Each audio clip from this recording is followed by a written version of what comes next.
Hello గౌరవనీయులు, hello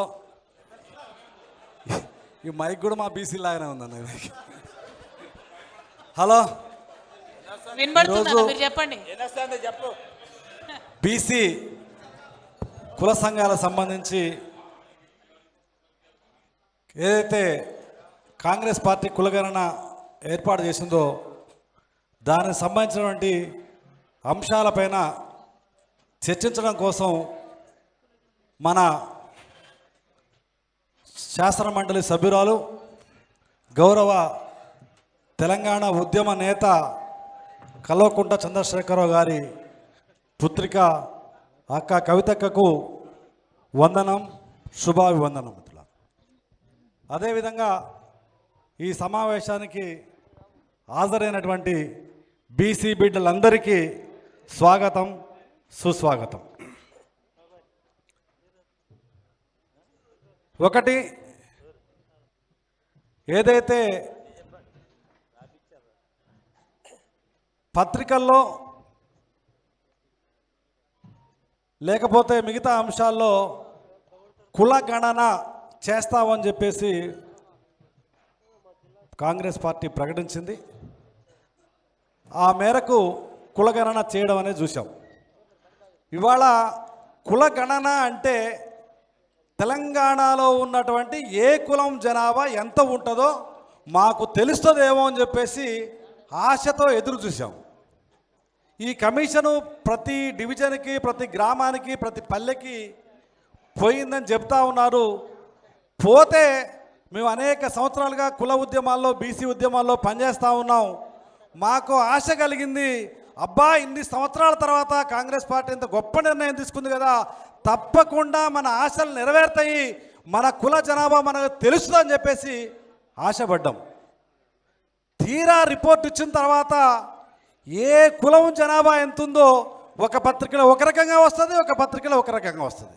ఒక పత్రికలనేమో ఎక్కువ చూపిస్తుంది ముండూరు కాపు కులాన్ని, ఇంకొక పత్రికలను చాలా తక్కువ చూపిస్తుంది. అరే ఇదేమైనా శాస్త్రీయమైనటువంటి విధానమా కాదా అంటే ఇది కావాలని చెప్పేసి కాంగ్రెస్ పార్టీ బీసీలను మరోసారి వంచన చేయడం కోసం మాత్రమే చెప్పేసి అర్థమవుతా ఉంది. అరే నిన్నగాక మొన్న గౌరవ ముఖ్యమంత్రి గారు కేసీఆర్ గారు తెలంగాణ ఉన్నటువంటి బడుగు బలహీన వర్గాల జనాభా 93% అని చెప్పేసి ప్రకటిస్తే ఇవాళ నువ్వు బీసీల జనాభా 42% ప్రకటిస్తావా? సిగ్గు లేదా అని చెప్పేసి ఈ సందర్భంగా మనం అడగాల్సిన అవసరం ఉంది. నీకెందుకు దాని పేరు కులగణన. కులగణన అన్న తర్వాత రజకులు ఈ రాష్ట్రంలో ఇంతమంది ఉన్నారు, నాయి బ్రాహ్మణులు ఈ రాష్ట్రంలో ఇంతమంది ఉన్నారు, యాదవులు ఈ రాష్ట్రంలో ఇంతమంది ఉన్నారని చెప్పేసి చెప్పగలిగే దమ్ము, ధైర్యం, రిపోర్టు ఉన్నప్పటికీ ఎందుకు ప్రకటించలేదో ఇవాళ బీసీ సంఘాలను నిలదీయాల్సిన అవసరం ఉంది. ప్రకటిస్తే ఏం జరుగుద్ది? ప్రకటిస్తే ఏం జరుగుద్ది?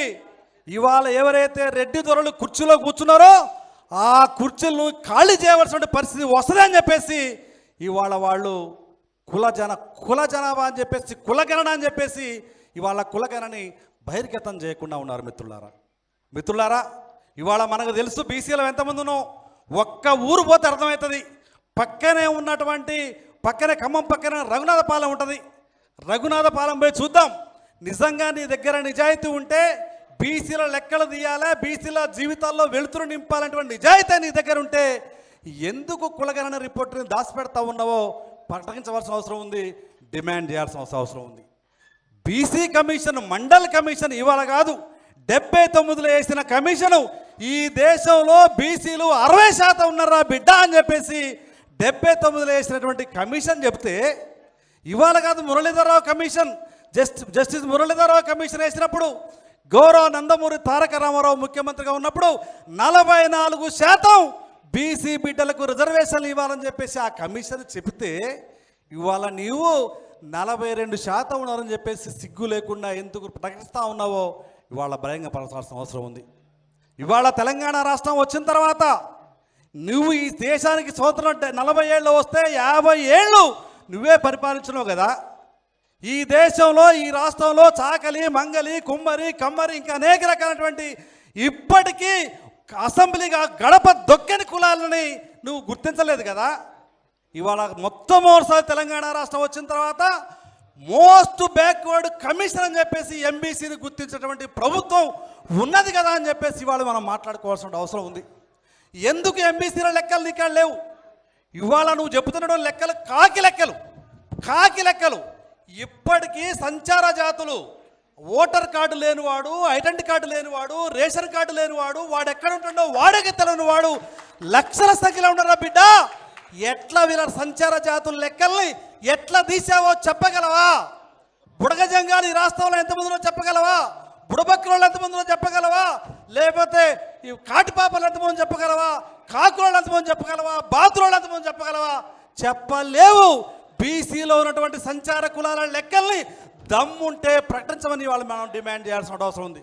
అందుకే కవితక్క గారిని సందర్భంగా మేము విజ్ఞప్తి చేస్తా ఉన్నాం. అక్క, నిజంగా వాళ్ళ దగ్గర జనాభా ఉంటే, జనాభా లెక్కల్లో సేకరించడంలో నిజాయితీ ఉంటే ఎందుకు కుల జనాభా ప్రకారం ప్రకటించలేదో మీరు అడగవలసిన అవసరం ఉంది. రెండవది, సంచార కులాల లెక్కలే లేవు. నా బాతుల బిడ్డ ఎక్కడుండో తెలియదు, నా పొడపాత్ర బిడ్డ ఎక్కడుండో తెలియదు, నా గంగిరత్న బిడ్డ ఎక్కడుండో తెలియదు, వాడికి ఓటర్ కార్డు లేదు, రేషన్ కార్డు లేదు. ఏ ఎన్యూమరేటర్ వాళ్ళ ఇంటికి పోయిండు, ఏ ఎన్యూమరేటర్ వాళ్ళ ఇంటికి పోయి వాళ్ళ గడపకి పోస్టర్ అతికిచ్చిండో దమ్ముంటే చెప్పాలని చెప్పేసి ఈ సందర్భంగా డిమాండ్ చేస్తూ ఉన్నాం. బీసీలు అంటే ఏదో కాకి లెక్కలు రాసి యాదవులు ఇంతమంది ఉన్నారు, మున్నూరు కాపులు ఇంతమంది ఉన్నారు, రజకులు ఇంతమంది ఉన్నారు అని చెప్పేసి చెబితే నమ్మడానికి సిద్ధంగా లేవు అని చెప్పేసి ఈ సందర్భంగా విజ్ఞప్తి చేస్తా ఉన్నాం. మిత్రులారా, ఎక్కడి నీ దగ్గర లెక్కలు? శాస్త్రీయత ఏది? ఇవాళ ఎన్యూమరేటర్లు కాదు, చాలామంది సర్వేలో పాల్గొన్న వాళ్ళకి అసలు వాళ్ళకి ఎందుకు సర్వే చేస్తానో వాళ్ళకే తెలియదు. సర్వే చేసే ముందు వాళ్ళకి ఏమైనా ట్రైనింగ్ ఇచ్చినవా? సర్వే చేసే వాళ్ళకి ఏమైనా బీసీ కులాల పేర్లు గడగడగడ అంటూ ఒక 10 కులాల పేర్లు వాళ్ళు చెప్పగలరా? ఒక ఆశా వర్కర్కి 7వ క్లాస్ చదివిన ఆశా వర్కర్ బిడ్డకి, ఆ అక్కకి ఆ గ్రామంలో, ఆ ప్రాంతంలో సంచార కులాలు ఏ కులాలు బీసీలో ఉన్నాయో గడగడగడ అంటూ ఒక 10 కులాల పేర్లు చెప్పగలగా వీళ్ళు? ఎన్యూమరేటర్, ఆశా వర్కర్ ఎన్యూమరేటర్, ఏదే అంగన్వాడీ ఆయా ఎన్యూమరేటర్, ఆ ప్రాంతంలో ఉన్నటువంటి చిన్న ఉద్యోగాలు చేసే వాళ్ళకి నువ్వు అవకాశం కల్పించి వాళ్ళు కూడా పోలేకపోతే వాళ్ళ కింద మనుషులు పెట్టుకొని సర్వే చేశారు. ఇది అశాస్త్రీయమైన సర్వే. ఈ సర్వేని బీసీ బిడ్డ ఎవరు ఈ సర్వేని గౌరవించట్లేదు. తిరిగి న్యాయబద్ధంగా, స్వచ్ఛందంగా బీసీ ఉద్యమకారుల్ని వెంటబెట్టుకొని, బీసీ నాయకుల్ని వెంటబెట్టుకొని బహిరంగంగా నిజాయితీతో కూడా సర్వే చేయాలని చెప్పేసి డిమాండ్ చేయాల్సిన అవసరం ఉంది. అప్పటిదానిక గ్రామ పంచాయతీ ఎన్నికలు కాదా, ఇంకో ఎన్నికలు కాదు కదా, ఎగ్జామ్ ఎంప్లాయ్మెంట్ నోటిఫికేషన్ కూడా వాయిదా వేయాల్సిన అవసరం ఉందని చెప్పేసి డిమాండ్ చేస్తూ ఉన్నాం. ఇవాళ యాదవుల జనాభా 22 లక్షలట. యాదవుల జనాభా 22 లక్షలట తెలంగాణలో. ఇవాళ సమ్మక్క సారక్క జాతర తర్వాత, ఆదివాసీ బిడ్డల జాతర తర్వాత అతిపెద్ద జాతర ఏదయ్యా అంటే రేపు 16వ తారీఖు జరగబోతున్న గొల్లగట్టు జాతర. అంటే ఇవాళ ఈ జాతరలోనే సుమారు 10 లక్షల మంది ప్రజలు హాజరయ్యే అవకాశం ఉంది.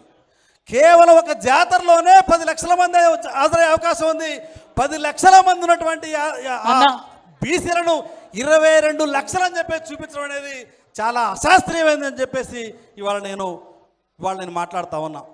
రెండవది, బీసీలకు సంబంధించిన అంశాలు, విద్య, ఉద్యోగ, రాజకీయ అంశాలు చాలా ఉన్నాయి.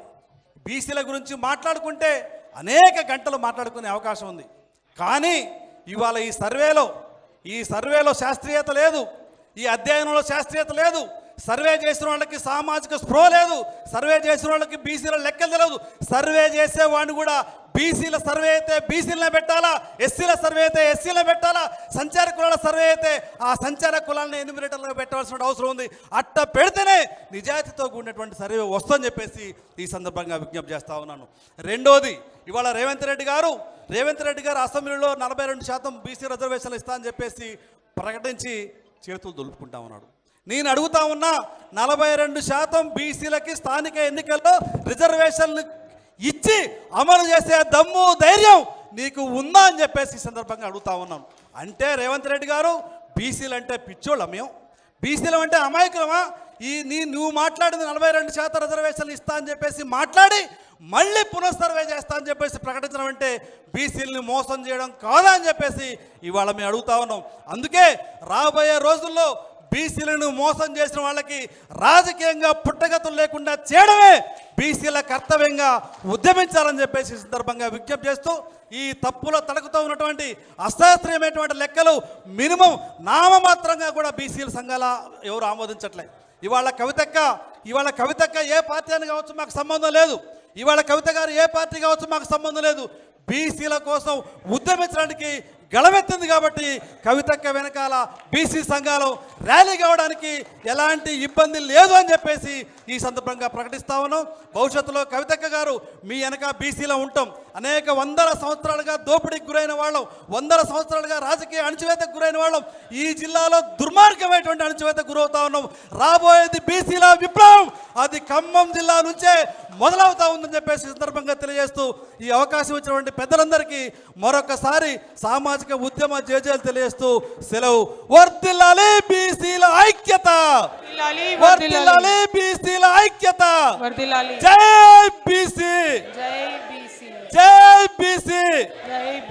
మేమెంత మందిమో మాకంతే ఇవ్వాలి, మేమెంత మందిమో మాకంతే వాటా, మేమెంత మందిమో మాకంతే వాటా. జై బీసీ. థ్యాంక్ యూ అన్న.